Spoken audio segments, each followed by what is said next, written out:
Woo, some of y'all women gonna get mad at me today. So if you can't take constructive criticism, baby, keep on scrolling. Many of you women are not really what you think you're cracked up to be. Like, some of y'all are really not great people to be in relationships with. Y'all know I work with couples every single day, and I'm gonna go ahead and make a list of everything that I have to work through. First things first, quit coming into relationships trying to make a man secure your insecurities. That's your job. If you lack confidence, if you have low self-esteem, if there's still trauma that you're operating in, if you're self-critical, if you're judgmental when it comes to yourself, if you blame yourself, if you're still operating in guilt and trauma and everything else, baby, that's for you to handle, not him. Respect his space. Like, stop becoming so preoccupied and hyper aware of what a man has going on. As soon as you see his mood is off a little bit, you start becoming overwhelming. What's wrong? What's wrong? What's wrong? Let me tell you how men are. A lot of men, when they are going through stuff, they may end up withdrawing or retreating because they're trying to figure it out. They're not always upset at you. Their moods are not changing just because of you. People go through things in a way that men are. They don't express themselves as much as we do as women. It's okay. Give that man some space. Oh yeah, the clinginess.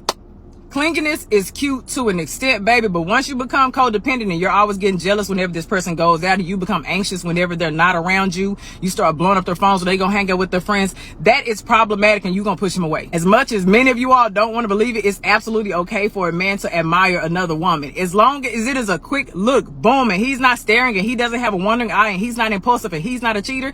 If he's all of those, baby, why are you with him in the first place? You're ignoring the red flags. You're settling. As long as that man is not window shopping or ordering off of the menu, relax. He has a visual appetite. If he sees a beautiful woman, it's okay to admire. Just like if you see a handsome man, you're going to admire him too. Relax. Stop letting yourself go. Just because you're in a relationship doesn't mean that you need to stop doing everything that you did in the beginning. If you always kept your skin together and your nails together, your lashes together, your hair done, your body was waxed up at the beginning, keep that same energy. Hold your end of the relationship. Remember, visual. A man still has a visual appetite, and he loves what he sees, baby, because you're going to stimulate a whole lot more in him. Don't let yourself go because you secured the relationship. As much as you want to believe it, you're not always right. As much as you want to always be in control, you have to let some things go, baby. You cannot love a man the way you want to love him. If you study him, if you pay attention, if you actually listen, I guarantee you he would tell you how to love him. You cannot limit the way you love him to a love language. That's why I hate the conversation of love language. You can ask a man, what's your favorite love language? And he can say, oh, acts of service. And you think that's all you have to do to love him? No, baby, you got to study your man. Stop nagging him all the time. It's perfect. Okay, quit always expressing your dissatisfactions. If you see he's putting in efforts in other places, please uplift those efforts. Acknowledge him. Show that you appreciate that. If it's something like a pet peeve, baby, compromise. I know a lot of women have a hard time compromising. Baby, you got to find a middle ground. Sometimes it's just not worth you bringing up a dissatisfaction. A lot of you all just be nagging. You're pushing that man away. It's okay. He's not always going to fit your idea. He's not always going to satisfy you in every area. Baby, I promise you, every trait that you may have on your beautiful checkoff list, he may not measure up to every single one of them. That's why you have to be selective. But stop nagging all the time. You can't read minds and you can't predict the future. So stop trying to interpret things and stop trying to jump to conclusions. Baby, it's not healthy. It's a distorted way of thinking, and it will kill your relationship. Being independent is okay, but why do you have to be so independent that you're unreceptive? Men love to be needed.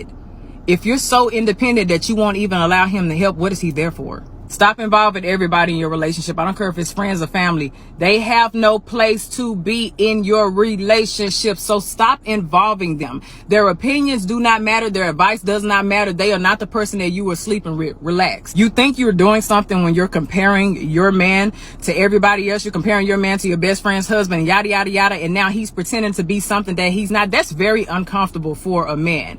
Baby, constructive criticism and destructive criticism are real things. If you're always criticizing, you're going to push him away, and he's going to end up faking things, and that's going to make him unhappy, and then the intimacy is going to decline. And whose fault is that going to be?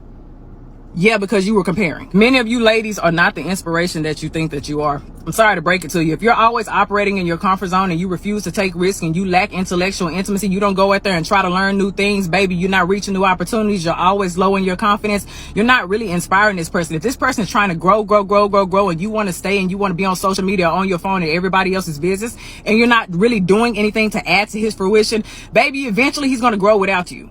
Pessimism. Stop being negative all the time. Communication. Learn to listen. Validate their experiences.